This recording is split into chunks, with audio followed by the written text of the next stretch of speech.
Good morning, Apollo Baptist Church, and all others who might be watching. Today is April 5th, Monday, and yesterday was Easter Sunday. We had an absolutely wonderful worship service. Oh, there were so many people that were back to church. It was absolutely tremendous. We haven't had a time like that in over a year. So it was just tremendous. And the spirit of worship was just phenomenal. I can't say enough about how great the Easter celebration of our risen Savior was yesterday. Our reading plan at Apollo Baptist Church for this week is Isaiah 47, 48, and 49. And I want to focus for a few minutes with you on Isaiah 47. In the book of Isaiah, God has been working with his disobedient children of Judah, the southern kingdom primarily, but many other kingdoms involved, and sometimes the northern kingdom, Israel, sometimes the southern kingdom, Judah, and sometimes their names are almost interchanged, but God's people, Israel, has been disobedient, and God has said, I'm going to chastise you, I'm going to discipline you, I'm going to bring the Babylonian Empire in, and they are going to take you as exiles to their land, and you will be held captive there. It's not going to be good. And that did happen. That happened just as God said it would. In 47, chapter 47, it's very interesting because God now comes down on the Babylonians and he tells them, and now you are going to be judged. And you are going to be judged because I used you to discipline the people of Israel.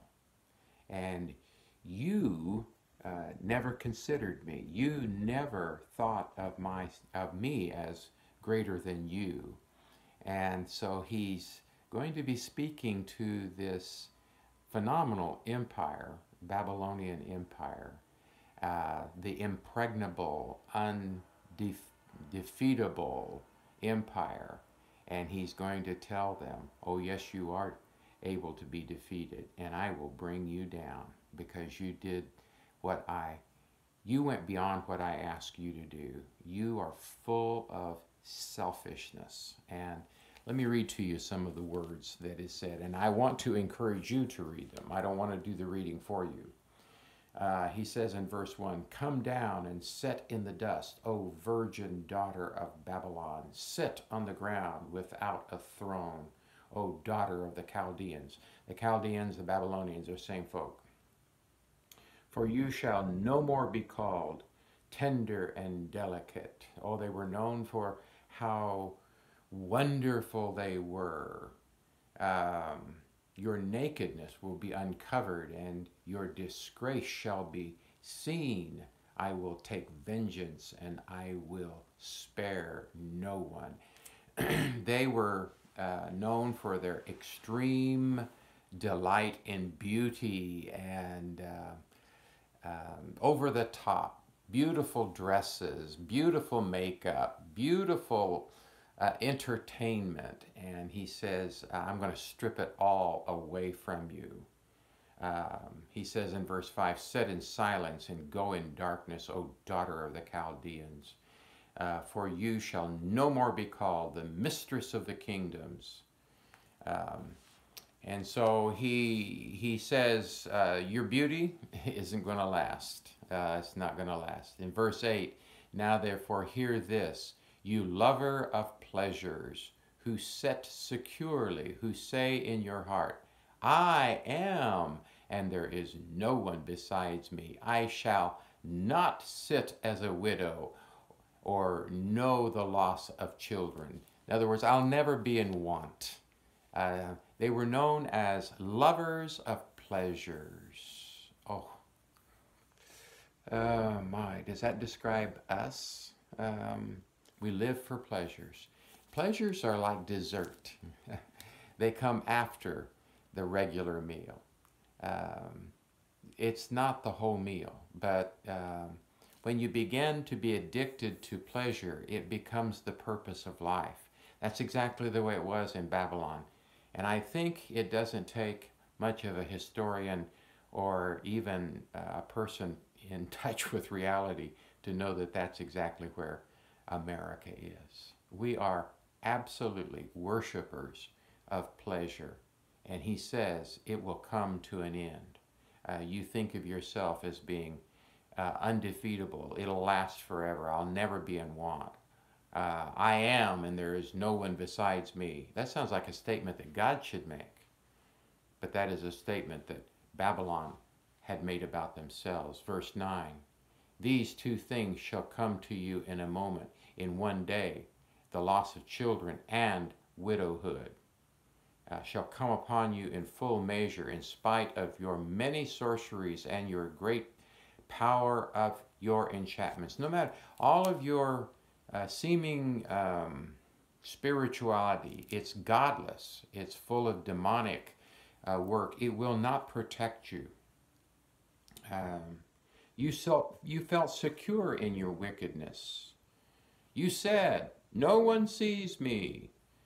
Your wisdom and your knowledge led you astray, and you said in your heart, I am, and there's no one besides me.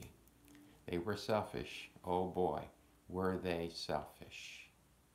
And God says, I will take your charm away.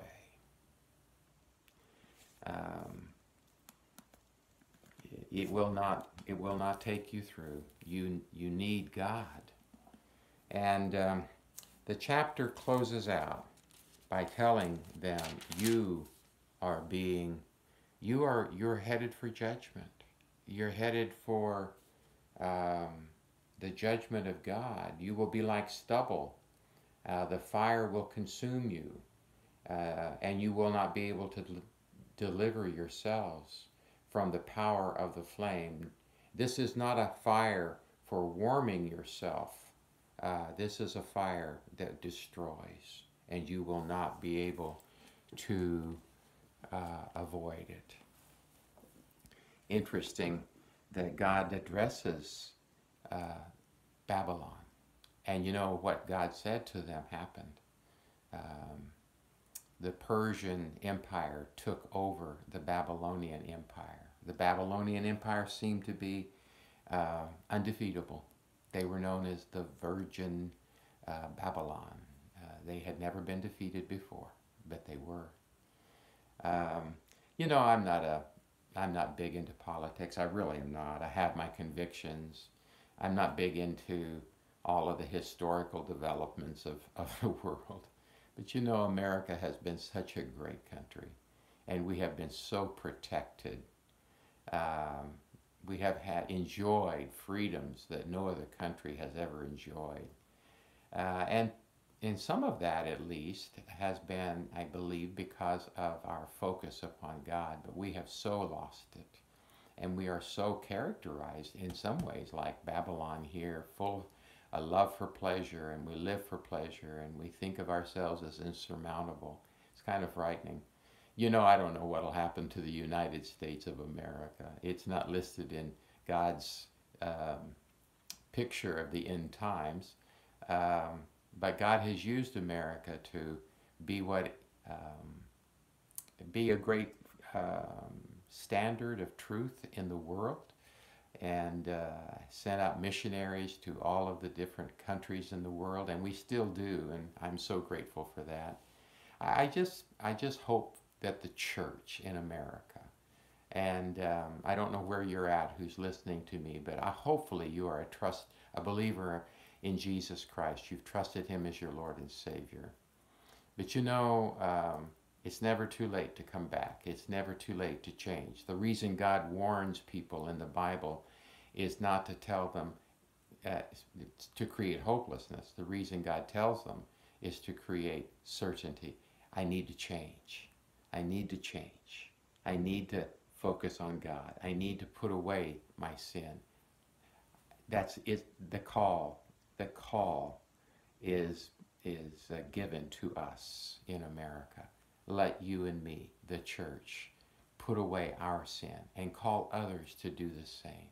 Let's not simply live for pleasure. Let's not live thinking that our sin will not be judged by God. Let's focus on God. Humble ourselves before Him. Keep your heart before God this week. Let God show you His truth, and have a great week.